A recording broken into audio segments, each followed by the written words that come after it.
जस अपजस, न्याय न्याय बदला और विध्वंस, कुछ ऐसे शब्द हमारे दिमाग में आते हैं जब हम महाभारत का नाम सुनते हैं।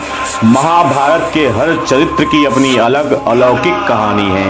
महाभारत की सबसे जरूरी और शायद सबसे शक्तिशाली स्त्री पात्र द्रौपदी थी। पूर्व जन्म में द्रौपदी राजा नल और उनकी पत्नी दमयंती की पुत्री थी। उस जन्म में द्रौपदी का नाम नलयनी था। नलयनी ने भगवान शिव से आशीर्वाद पाने के लिए कड़ी तपस्या की। भगवान शिव जब प्रसन्न होकर प्रकट हुए तो नलयनी ने उनसे आशीर्वाद की कामना की। अगले जन्म में वह 14 इच्छित गुणों वाला पति मिले ऐसा वर चाहती थी।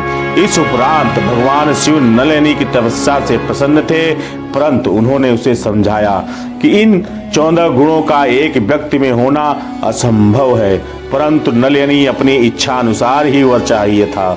भगवान शिव ने तथास्थ रूप में उन्हें 5 पांडवों के रूप में 14 गुणों वाला पति मिला।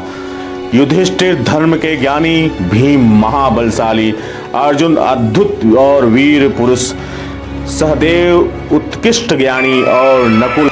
महाभारत काल में प्रत्येक योद्धा एक विशेष अस्त्र या शस्त्र को चलाने में निपुण था। महाभारत काल में बलराम के बाद भीम सबसे ज्यादा ताकतवर इंसान थे।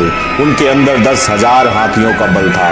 श्री कृष्ण के भाई बलराम ने भीम को गदा युद्ध सिखाया था। उस काल में बलराम, भीम, दुर्योधन और जरासंध के अलावा कोई भी ऐसा वीर नहीं था जो उनके जैसा गदा युद्ध जानता हो। भीम गदाधारी थे और मल्ल युद्ध में भी पारंगत थे। उन्होंने अपनी इन दोनों विद्याओं का प्रयोग करके सबसे शक्तिशाली जरासंध का वध किया था और महाभारत के अंत में दुर्योधन का भी वध कर दिया। भीम ने अपने गदा युद्ध के बल पर ही महाभारत के युद्ध में दुर्योधन के भाई दुशासन और अन्य कौरवों का वध कर दिया था और भीम ने ही अर्जुन के साथ मिलकर गंधर्वों की सेना को परास्त किया। उनके सामने जो भी आया वह परास्त